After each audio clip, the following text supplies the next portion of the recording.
Anything wrong, dear? No, nothing. I thought I heard something, but it was just the wind.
Did you hear a scream? Sounded like it came from over there.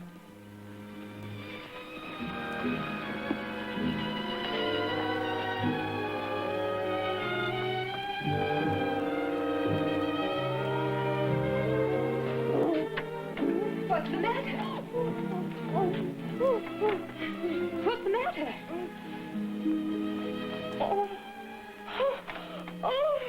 Oh, that great big man seized me. I screamed. You must have had a nightmare. Oh, you go back to sleep now, Miss Nell. You'll be all right. Yes.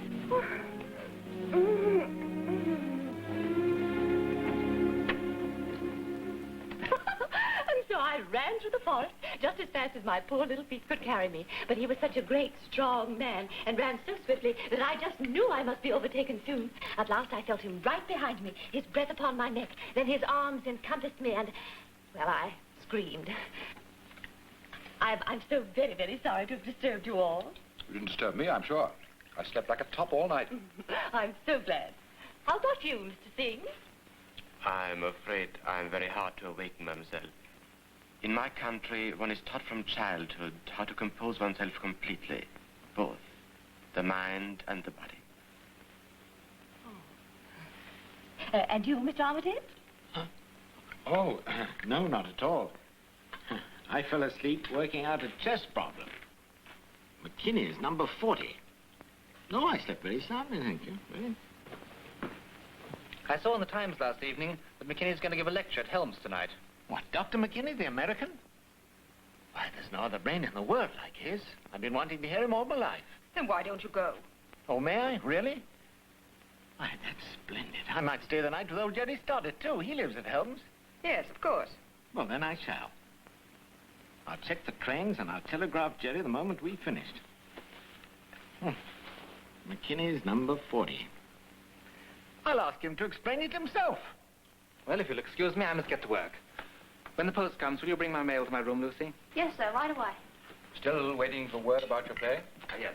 But I'm doing another in the meantime. Ah, that's the spirit. Our stage of today needs new plays, too. Why, even the pantomime's gone to pot since Mrs. Armitage left it. Now, Mr. Reynolds. Oh, I mean it. Why, I can remember seeing Sinbad the Sailor in Bristol 20 years ago. And the principal boy's legs. Oh, please, Mr. Reynolds. Did you ever do any straight parts, Mrs. Armitage? Oh, no, just pantomime and musicals. That's where Mr. Armitage and I met, when we were playing Little Red Riding Hood. I had no idea you'd been an actor, Mr. Armitage. Rather a poor one, I'm afraid, but I admit I did once play in Charlie's Aunt. One of the greatest successes of all time. What part? Oh, the aunt. The aunt. Sylvia, dear, you'd better see what groceries are needed over the weekend. Mr. Brunlow will never finish his play unless you leave him alone. Pardon me? And how are things with you, Mr. Reynolds? Oh, fairish, I should say. Only collections are slow, and I don't like being kept waiting.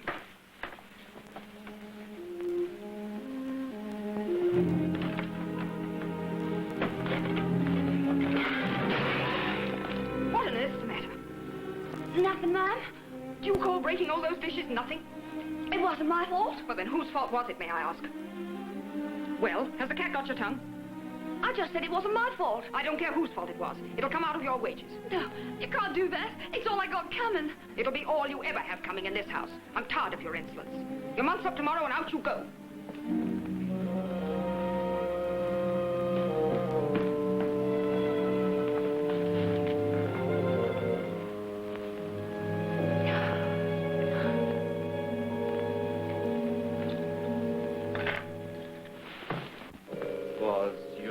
About being kept waiting meant for me? What I meant was we've got to get...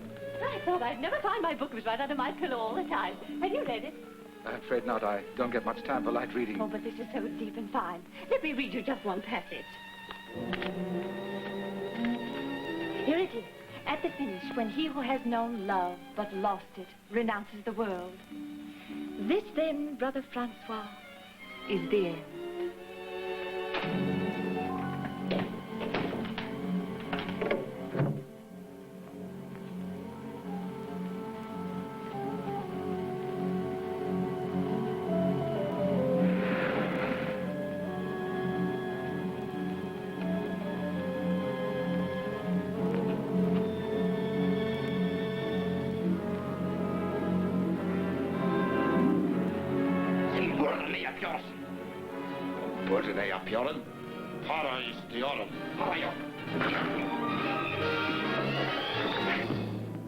Here is peace.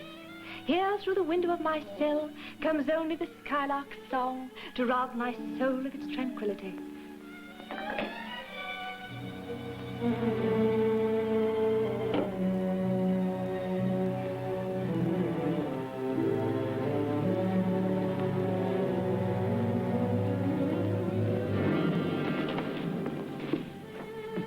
Ah, this is peace indeed. Peace everlasting. Exquisite, isn't it? Yes, yes, very pretty. It's sublime. I have to return it now, but I'll tell the librarian to hold it for you. Very kind of you, I'm sure. Goodbye. Goodbye. What's the matter? I've got to talk to you, Joe. I've got to.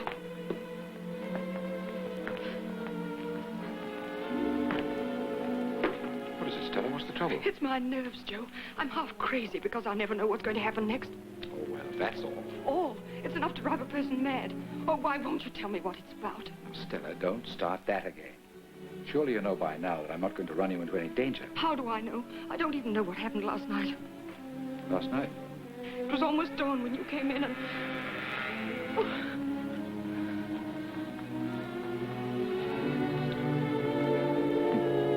You certainly are nervous. I can't help it.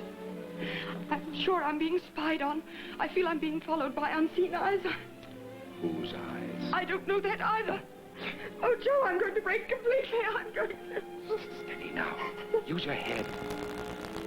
Tell me, Stella, how long has it been since we made this arrangement? Oh, about 10 years, I'd say. It was you who suggested I should buy this house in the first place. Yes, I knew I was through on the stage, that Tom hadn't any money. Nevertheless, you turned to me and I helped you. All I asked was to have one room to use whenever it was necessary for my business. Oh, but you really cared for me then, Joe. I still care, but I don't think you do anymore. Of course I do. Anyway, things have worked out all right, haven't they? You made a bit of money and I've done fairly well myself. But it's how you've done it that's what worries me. There you go again. You know what killed the cat? Oh, it's not just curiosity. It's fear, I tell you. When I think that Sylvia's growing up, I'm terrified she may find out. I should say she's too busy making a conquest to bother much about anything else. Oh, if you mean young Mr. Bromlow, he seems a nice enough chap. Not very successful. He can still afford to take her to the theater every Saturday night, can't he? You mean the cinema? And they usually get back about 11, I believe. So they should be out of the way by midnight. Oh, I knew something was brewing. I won't stand it. I tell you, I won't permit it. You must, Stella. This is important. What is? This deal. It's something different, something big. And if I put this one over, it's going to be my last. Will you promise me that? I'll give you my word, if you'll help me. How? By seeing that Sylvia and young Bromlow get to their rooms as early as possible tonight. How about Miss Snell? Oh, she's never up after 10 o'clock. Tom? You heard him say. He's going to that lecture at Helms tonight. Splendid. That accounts for everybody. And you get to bed early yourself. Sleep as soundly as a kitten, too. You do trust old Joe, don't you? I try to. Give us a kiss.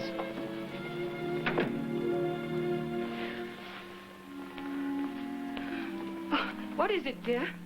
I'm looking for Jerry Stollett's address. I got to send him a wire, you know. Oh, well, your address book's upstairs. I'll get it for you. Did? Mm-hmm. What time does your train leave? Oh, in about an hour's time. I ought to be leaving for the station.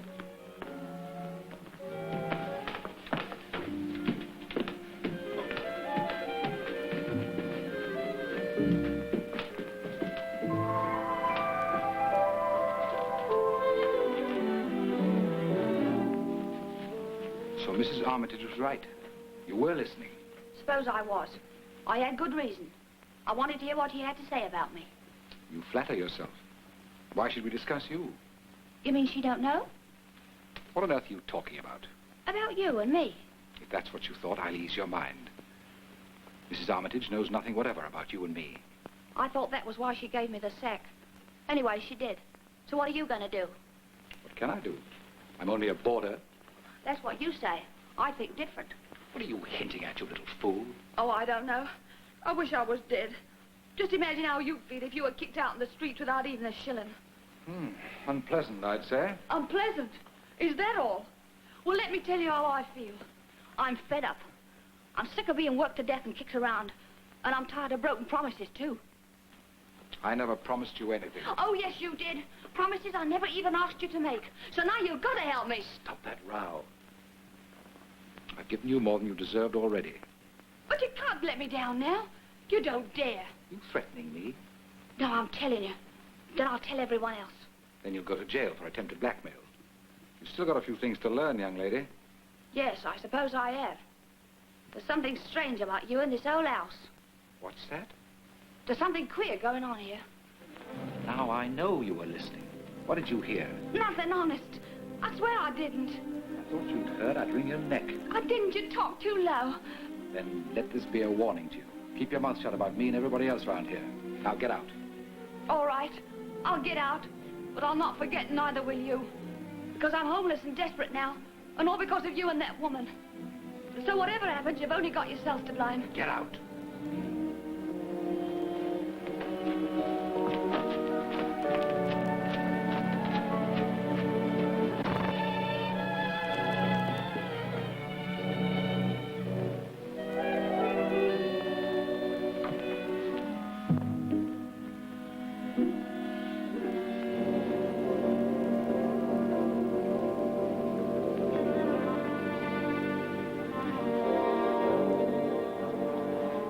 What's the idea of sneaking up on a man like a blasted leopard? Why didn't you come up to my room? I couldn't get away. Mrs. Armitage kept me. It was the housemaid I saw coming out of here. What if it was? We've got more important things to talk about anyway. Last night, for instance. I'm still not certain that is more important. What are you driving at? You know our organization's rule to have no concern with women while engaged in this work. Don't be absurd. Lucy hasn't got enough brains to spy. She has ears and a tongue. She won't be able to use either of them here anymore. Mrs. Armitage has given her the sack.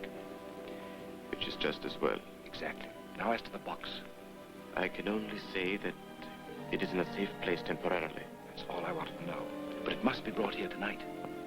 How about the household? They'll be out of the way by midnight. Now I'll explain the delay to Mr. X. Of course, but I wouldn't explain to anyone else. That sounds a bit nasty, Ramsey. If you think I tipped anybody, you're mad. If you did, it's you who are mad. I would be. If I chucked away everything this will mean to me. Yet, there are always the enemy's rewards and favors to be considered. I've never even given them a thought. Then you are wise. For once I knew a man who did. Yes? Yes. Then one day, his wife received a package. Its contents so shocked her that she lost her mind as well as her husband. Well, I shan't worry about that sort of package. We could just arrange for the other tonight.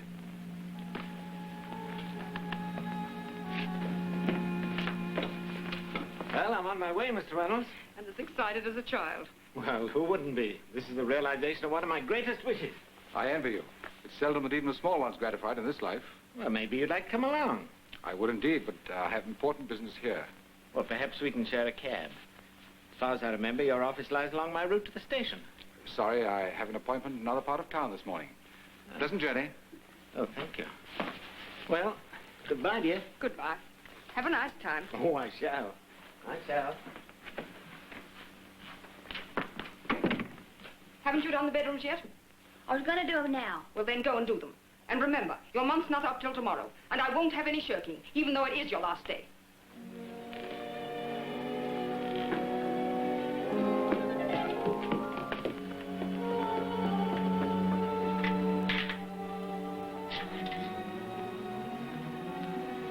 Primrose Hill, 6420. Hello? This is 7. Who is speaking? Bapti Acha Sahib Subchesteki. Tonight we try again, at 12. Meanwhile, watch Reynolds. Watch his every move from now on. Tell number 9 he is not to be trusted.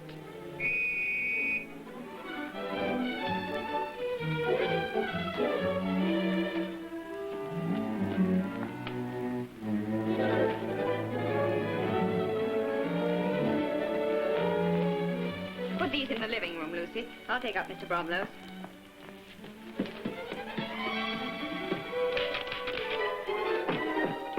Come in.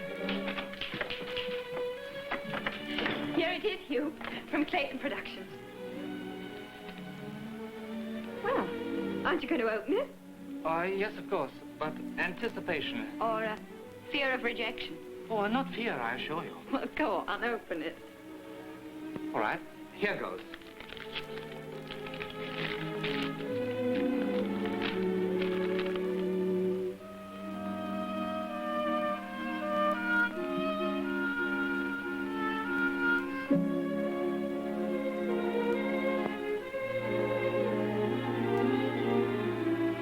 Oh, you can't fool me.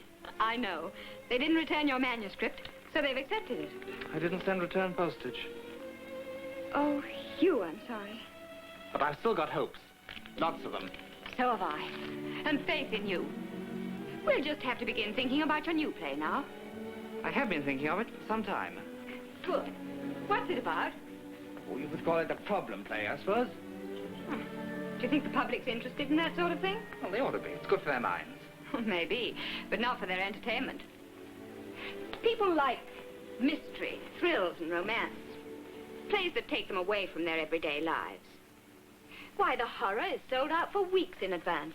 Rather sticky, isn't it? Oh, I'll admit there's blood all over the floor. But think how much money its author made. £10,000, I heard. Oh, a man could work for years on a play at that price. And they say Dwight Winston wrote it while shaving. Razor's edge wit, I suppose. Oh, no, joking apart. You ought to do a thriller. As a matter of fact, I've been thinking so myself. Splendid. What's it about? Mystery, murder, and sudden death, of course. Where will you set it? Oh, there's no place like home. Lucy tells me this house is positively creepy. Oh, rubbish. A mouse in the pantry is the most exciting thing that's happened around here since I can remember. Oh, but Lucy just told me while she was making my bed. Oh, Lucy would say anything. Mother just sacked her. But you know why. Of course. Breaking dishes, for one thing. Oh, that is definitely not Lucy's version. She said Ram Singh made her drop the tray on purpose. Well, I can vouch for Ram Singh's sense of humor. And it's certainly not that bad. But he didn't mean to be funny, that's the point. Lucy suspects some sinister connection between Ram Singh and Reynolds. Both interested in old china, I suppose. Especially broken sets. Well, but Lucy said Ram Singh made her drop the tray to delay your mother. In heaven's name, why delay Mother? She never hurries about anything as it is. In this case, she was going into the hall where Reynolds was. And Ram Singh wanted to see Reynolds before he left. Anyway, that's Lucy's story. Oh, Lucy says, Lucy does, Lucy thinks. If she's got an imagination like that, why don't you get her to write your play for you? Come now, I didn't mean it like that. It just shows how the simplest incident can be exaggerated and distorted, that's all. I see by the way your mind's working. You are going to do a thriller. Yes. Yes, I think I shall. That is, if you promise me just one thing. To say yes, if I sell it. You? Oh, I see. You don't want any romance in this play.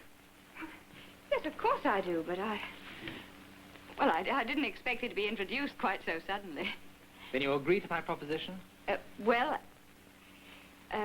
My mother said I never should play with the gypsies in the wood.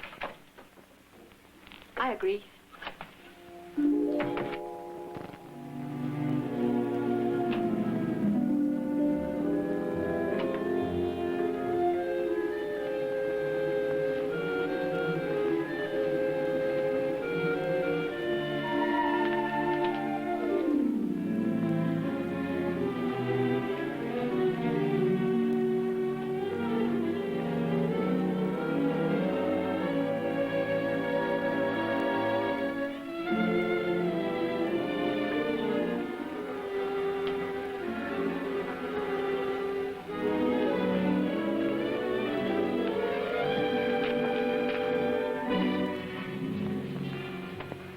told you to stop slurring up on me like that. We shouldn't be seen together anyway. You said everything was arranged. It's almost 12 o'clock. Mrs. Armitage and the old girl are coming up now. The maid went to bed hours ago. That's right, Miss Armitage. They'll be in any moment. If they are not, The car can keep on cruising till you answer its signal. My, it's almost midnight. Not really. And the sunset is so gorgeous. Sunset? Oh, I'm sorry. It's this wonderful, wonderful book. It's just too absorbing. Oh, well, then why not take it up to bed with you? I think I shall.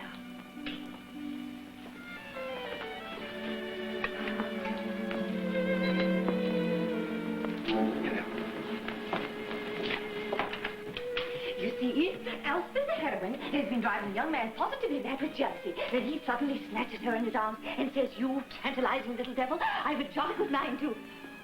Oh, dear me, what a sleepy little girl I am. Isn't it fortunate that tomorrow's Sunday? You'll be able to sleep late. And I think I shall be quite naughty and have my breakfast in bed. That'll be nice. Good night. Good night. Good night.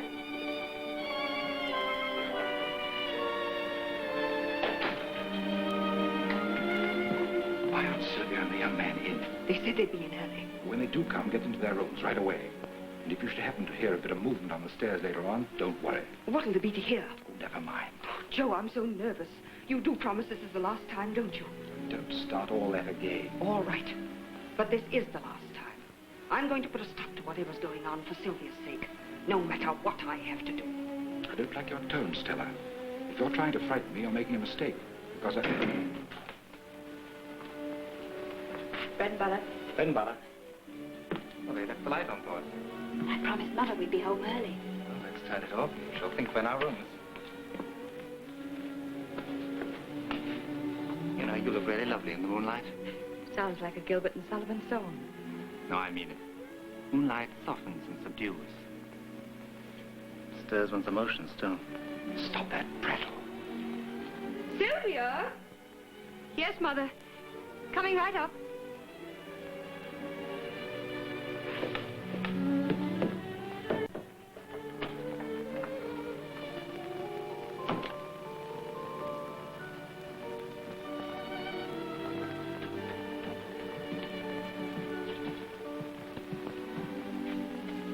Good night, Sylvia. Good night, Hugh. Going to work on your play? Not tonight. I'm not in that sort of mood. I feel more like...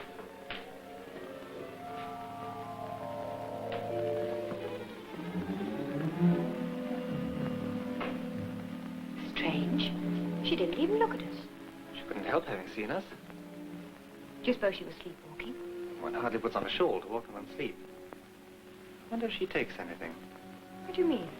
Oh, nothing. I was just thinking out loud. Maybe she's upset because she's been dismissed.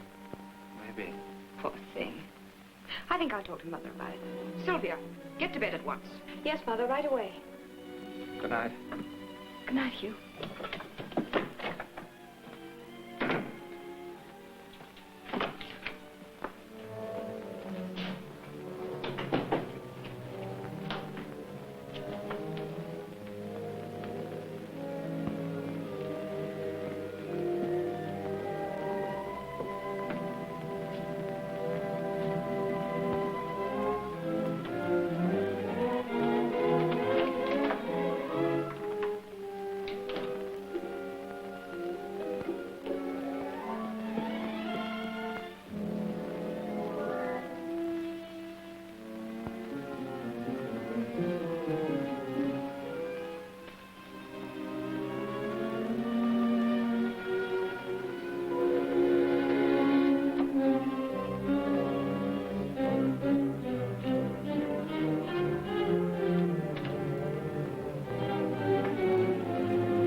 this coffin. It's a trap. Whatever happens, they mustn't get it.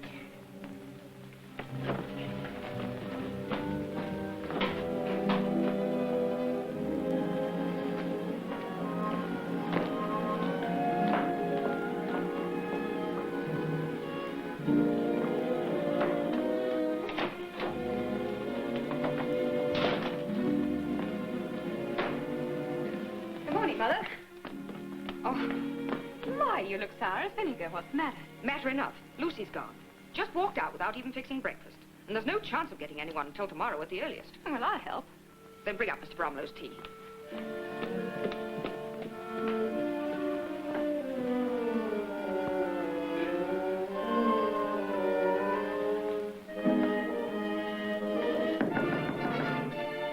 Miss Snell, I'm afraid you won't be able to have your breakfast in bed. This is Mrs. Armitage.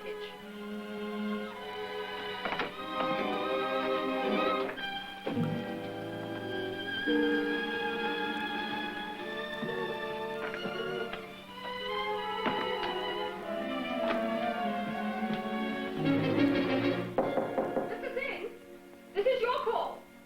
It's 9 o'clock.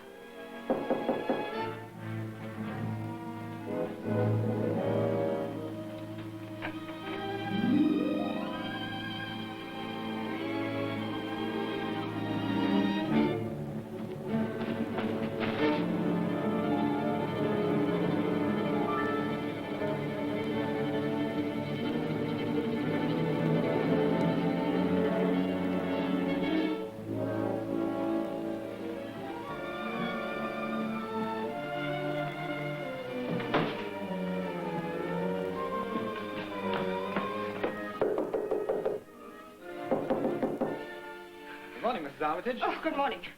Well, I'm really relieved to see someone about. I've rung my bell a dozen times at least with no response whatever. I dare say that's true. Lucy's gone. Oh, and that's why my tea wasn't brought up. Oh, she's an ungrateful little beast. But that's not all. Neither Miss Snell nor Mr. Singh are in their rooms. An elopement, you suppose? Oh, it's most peculiar. Because I know Miss Snell was planning to have breakfast in bed. And Mr. Singh always sleeps late on Sunday mornings. They're probably both at Gretna Green right this minute. Oh, no, joking, Mr. Bromlow. I can't understand it. I can't get any answer from Mr. Reynolds either. We're certainly knocking loudly enough. Do you suppose he's gone too? Let's have a look and see. I can't. His door's locked. Let's try my key. Maybe that'll do it. Oh, yes, it will. They're all the same. That makes it simple. Oh, maybe it's locked from the inside. Let's see. It's just struck me. How's Sylvia? Oh, she's all right. She's bringing up your morning tea.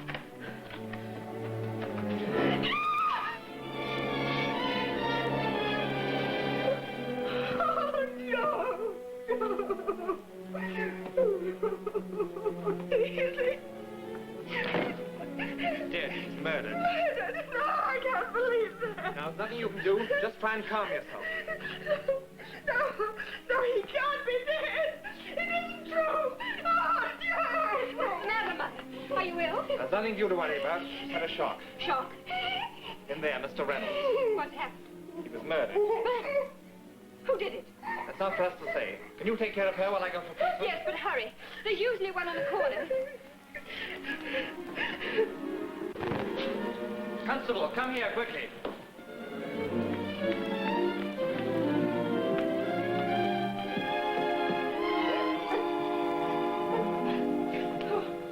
I didn't do it. I swear I didn't. It could have been anybody in the house, but I didn't kill him. Where's the body? In that room there.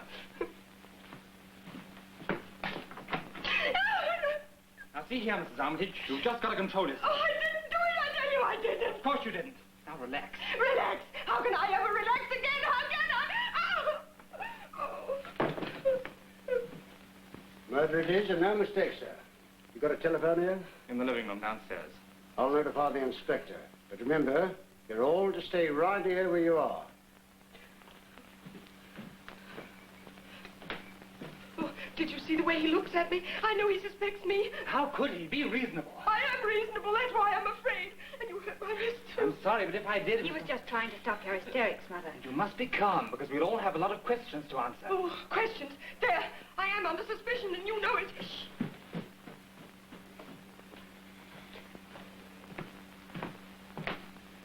Inspector will be here presently. while we're waiting, I'll take down a few particulars. But I'm warning you, anything you say now will be taken down in writing and possibly be used in evidence hereafter. Now then, who's the head of this here house? This lady here. Your name, madam? Stella Rosabelle Armitage. Married or single? Married? Married. Your husband here? No. I see. Living apart, eh? There. I told you we'd jump at unwarranted conclusions. Nonsense, Mother. He didn't understand.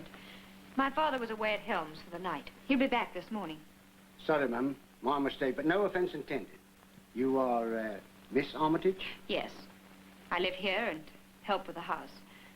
We take lodgers. Was the deceased a lodger? Yes. How long had he lived there? Oh, about 10 years, I'd say. On and off. What was his name? Joseph Reynolds. Business? Oh, I'm not sure. Some kind of broker, I think, you know. Buying and selling things. Well, we'll look into that later. Had he any relations? No. I'm not sure. I didn't know much about his private life. Well, I'd say he was an ideal landlady, ma'am. You know, I had a landlady once. Only had her for 2 weeks, though. She knew all about me. If I'd have stayed another week, she'd have had me hooked. But not knowing anything about a lodger for 10 years, that's quite a record. Do you doubt my word? No need for you to get uppity now. Now then, had he any particular attachments? What do you mean by that? Well, was there any lady who might have, you know... Oh, no. No, absolutely no. You sure of that? Yes. I don't know. I told you I didn't know much about his private life. But why do you keep staring at me like that? I can't bear it. I'm being persecuted. I'll take her to her room until she's recovered. Oh, she'll have to see the inspector later, you know. Of course. She'll be all right in a minute.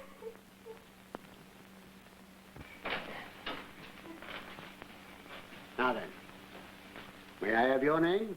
Hugh Bromelow. B-R-O-M-I-L-O-W. Mr. Bromelow. One of the requirements of the Metropolitan Constabulary is a knowledge of spelling. I beg your pardon? Occupation. I write stories and things. Yes? Yes? Yes? What do you do for a living? Just right. Occasionally I sell something I've written. Oh, I see. Casual employment. That'll be the inspector now. No need for you to come along, sir. I'm quite able to admit the inspector myself.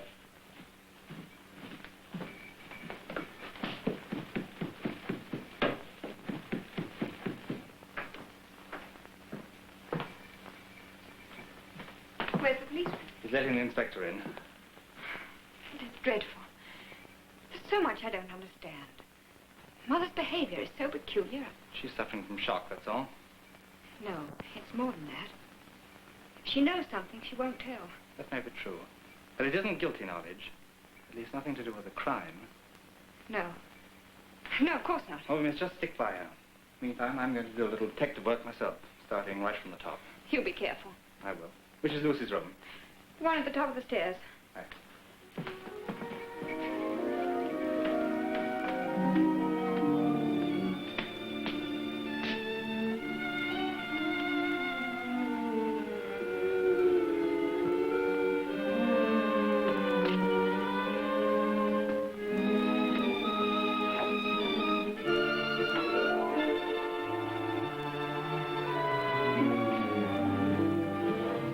I took the liberty of writing down a few particulars, sir. You know, names and addresses and such.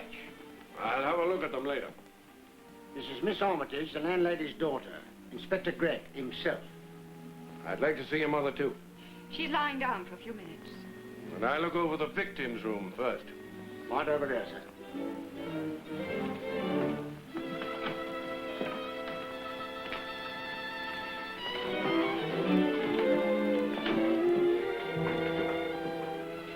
Feel better now, don't you, dear? Oh, I'll manage to face the inspector, I suppose. Well, you won't be alone. Everyone will be questioned. Yeah, but where is everyone? Where's Miss Snell, Ramsing, Lucy? I want to see Lucy myself. She smokes cigarettes. Oh, yes. I've caught her at it several times, told her off to. Oh, and there goes my clue. May we come in? Please do. This is Mrs. Armitage, Mr. Bromelow, and this here is Inspector Gregg himself. Mr. Armitage is away, I understand. Are there any other lodgers? Yes, there are two. Ram Singh, an Indian student. And I'll see him first. Only he's not here. Oh?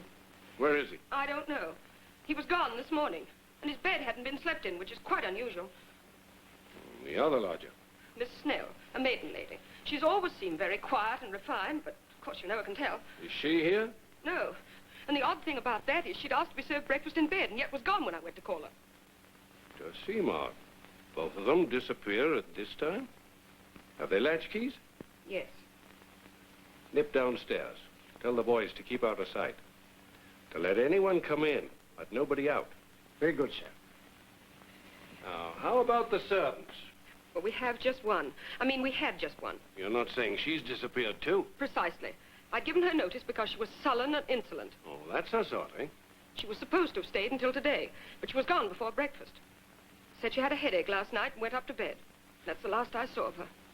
There does seem to be something queer about it. Maid and two lodgers disappear, and the third one's murdered? Oh, I shall never forget the way he looked when we found him.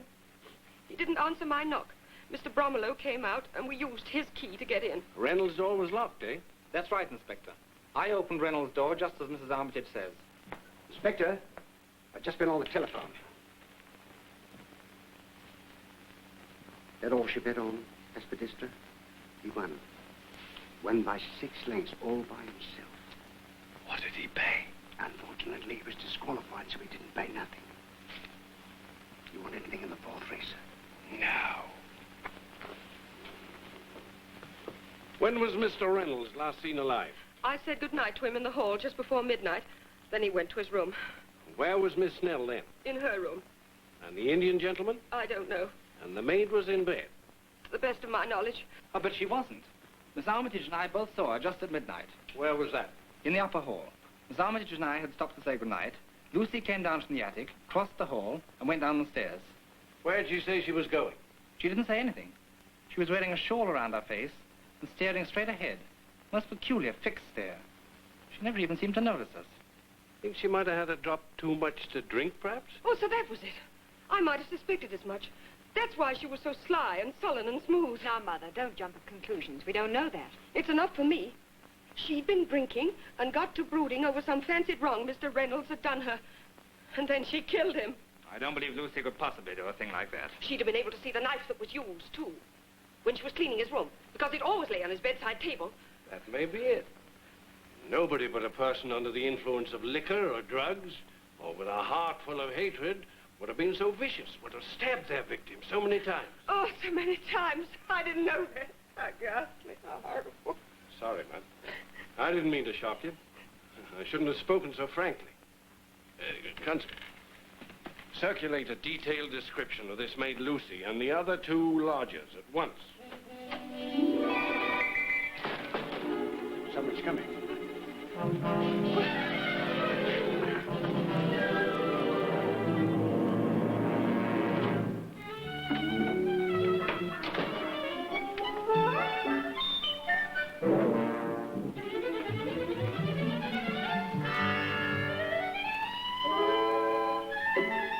Just a moment, please. You're Miss Snell, I believe. Yeah, you don't seem to understand this. This here is Inspector Gregg. Oh! You can't do that there, you know. It's all right, Miss Snell. It's just that something unfortunate has happened, and the inspector wants to ask you some questions. That's right, miss. Now, if you'll give me the name in full. You needn't be nervous, Miss Snell. Just 1 or 2 simple questions. I'm sure you'll be able to answer them quite satisfactorily. It's the law you're trifling with, miss. You must answer, you know. Unless you're ill. Is that it? Are you sick? She got an impediment in her speech? Not that I've ever noticed. Quite the contrary. Maybe she doesn't want us to know her full name. No, that can't be it, because her name is on her cards. Phoebe St. John Snell. Yeah, but she's got to answer for herself, miss. Perhaps this will convince you how serious it is. There's been a murder committed in this house. Mr. Joseph Reynolds was stabbed to death last night. He's lying in his room right now. As stiff as a mackerel. Perhaps that'll make you speak. We know you've nothing to hide. She had nothing to do with this awful thing. Oh, you can't be too sure. Still waters run deep, you know. Now, will you answer for the last time? If you don't, I'll have to take you to the station.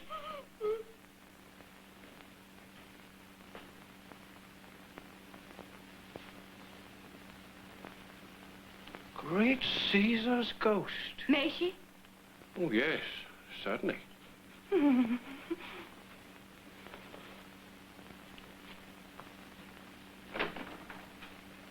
The poor dear. Oh, what's it all about?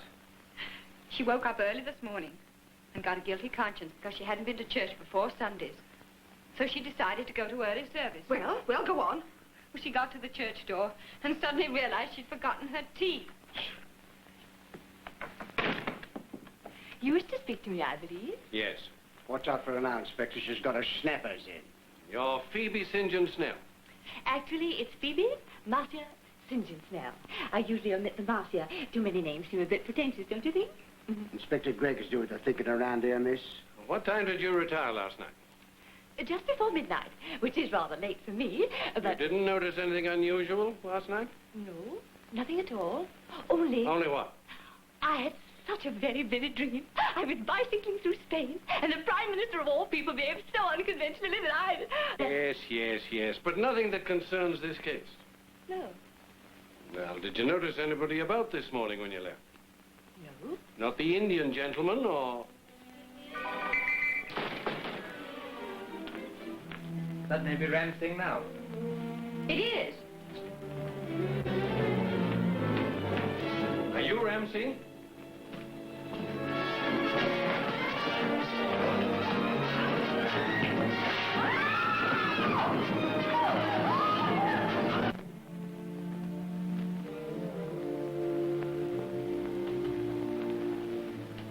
You were lucky, Mr. Bromelo. You might have been killed. Landing on top of him broke my fall. He's coming around.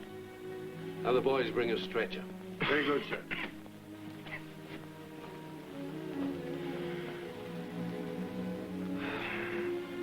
My leg.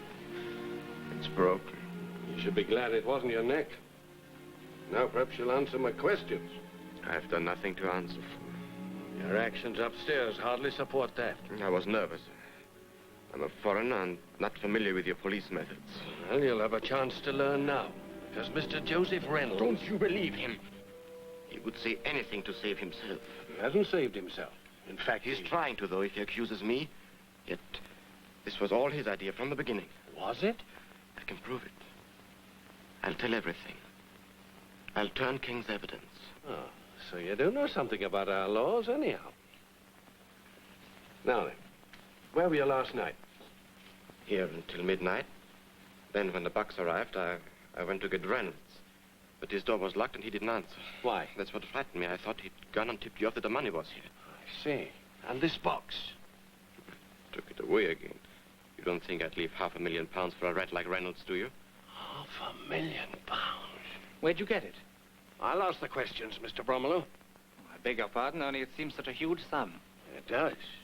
Where'd you steal it? I didn't steal it. It was sent here to be used for the cause. So that's it. Foreign money. Bank of England notes and gold. That's it. Don't you see? English money drawn from banks abroad. Because if anyone withdrew that much here, it would be reported, and the government would check to see what it was used for. Sabotage. Exactly. That's it, isn't it? Let Reynolds tell you. Reynolds will never tell anything.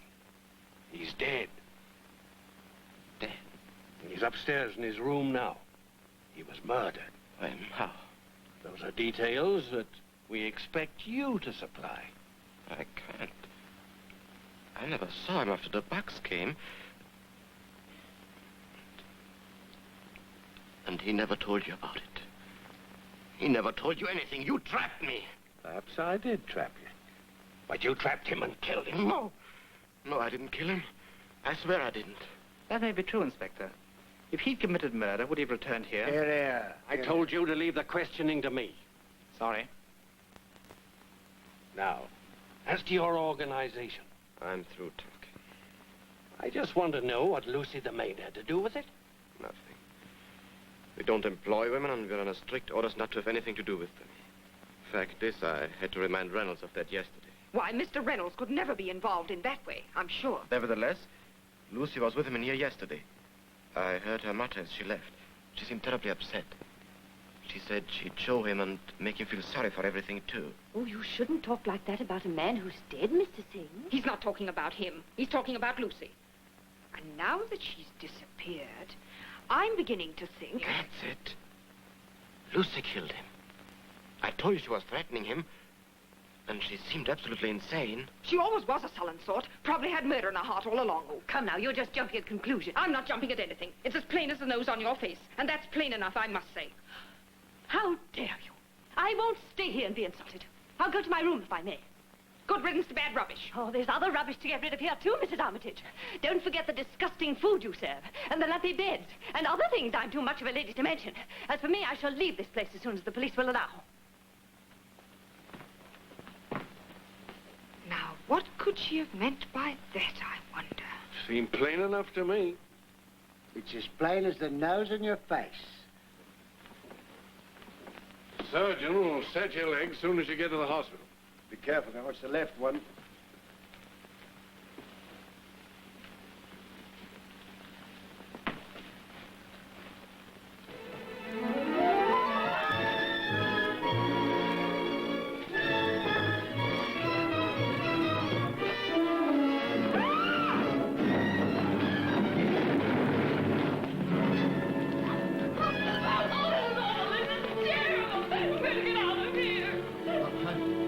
I have been knifed. This is bad. Who are you? I am Chonte, Sarah from the Frieda Queen. Who stabbed you? It was Ram Singh. Ram Singh. Why'd you come here? I came to collect wages. I was afraid I would tell. Tell what? Did he kill Reynolds too? I do not know.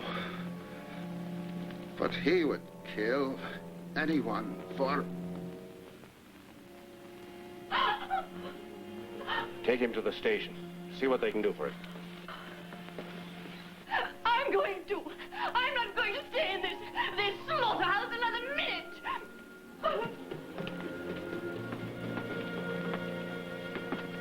Well, we know who killed poor Mr. Reynolds, anyhow. Afraid I can't agree with that. The sailor was wounded by a skilled knife man, such as Ram Singh probably is. But as I said before, Reynolds was killed by a frenzied novice, which brings us back to Lucy once more. Oh, I still don't believe she did it. No woman bent on murder would ever parade around the house and show herself to everyone who happened to be up. Just proves she's mentally unbalanced. She got past thinking about herself. And why'd she wear a shawl? Think she'd rather be hanged than catch a cold? Oh, you writers always try to build a mystery into everything. Mr. Armitage is back, sir. Show him in. Dad! Stella, they told me what happened. To think I was away when you most needed me. It's all over now anyway, Tom. But who could have done such a terrible thing? And why? Lucy. Lucy? Killed Reynolds? All the circumstances point to her, Mr. Armitage. Poor girl. She must have gone mad. Quite. Now it's to your own movements. Mere matter of form, of course. Oh, I stayed the night at Helms with a friend of mine, Jerry Stoddard. Have to verify that, sir. Yes, of course. You'll find him at 39 Marine Terrace. Now, Mrs. Armitage, I'd like a more detailed description of this girl, Lucy. You needn't bother Mrs. Armitage, Inspector. You can judge for yourself. What's that? Just take a look in there.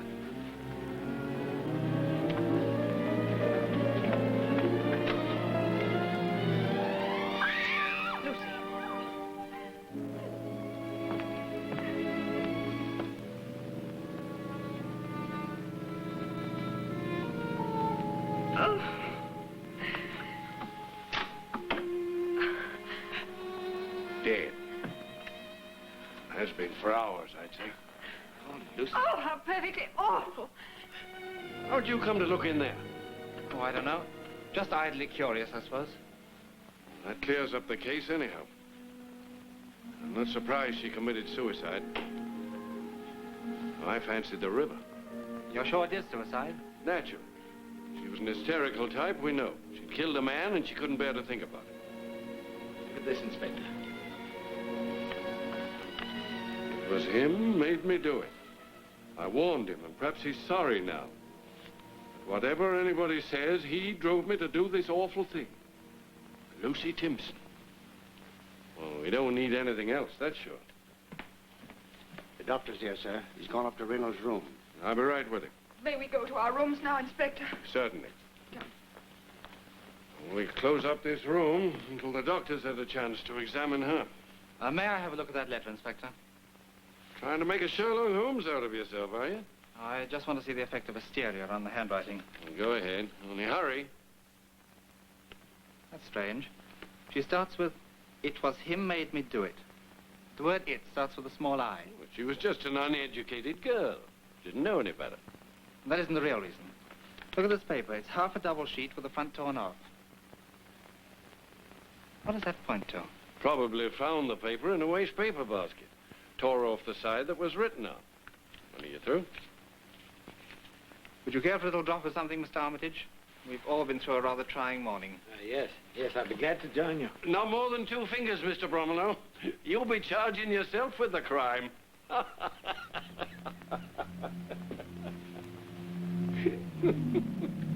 You know, I think Lucy's note was only part of her letter. The last letter of a suicide who wanted to disgrace the man responsible for her death. That's quite likely. Yet there isn't much point in disgracing a dead man, is there? Well, only perhaps to justify her killing him. Even so, why should she destroy the part of the letter that named him? What's your idea?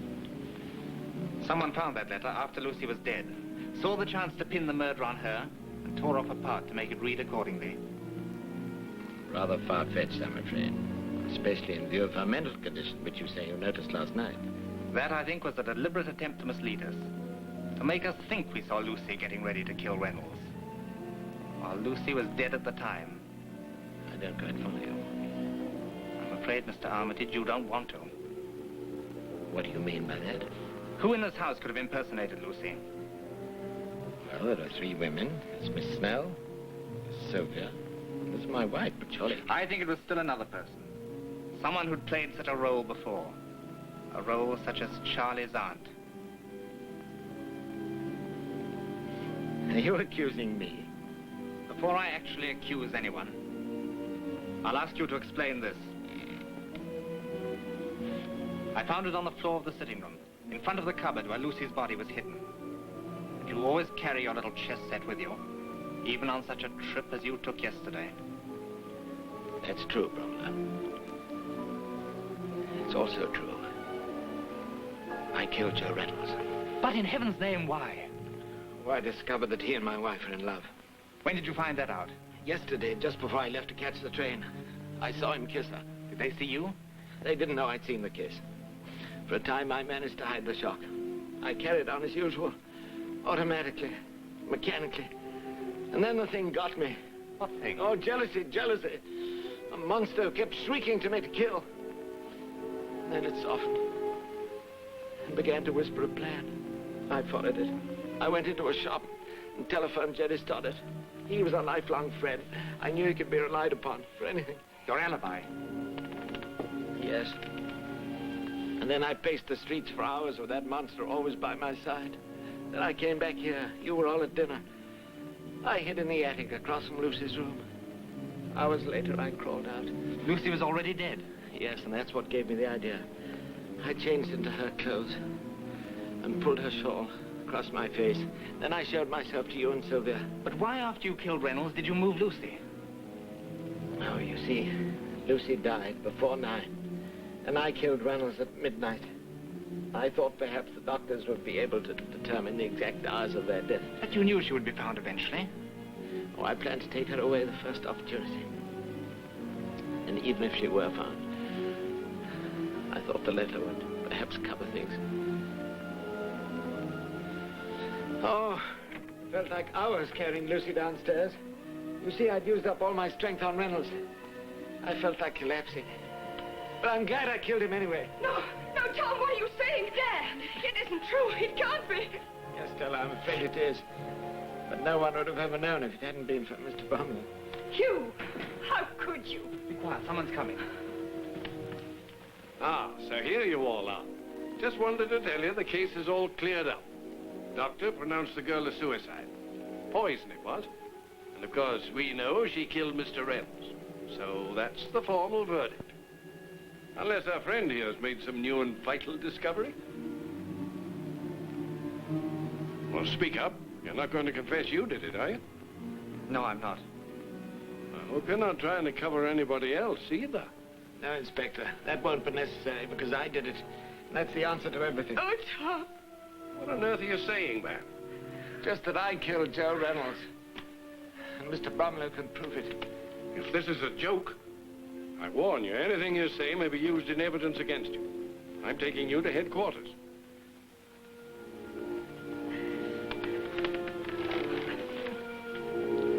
You'll come along too, Mr. Bromlow.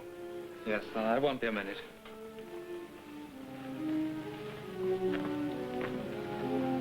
Sylvia, I'm sorry.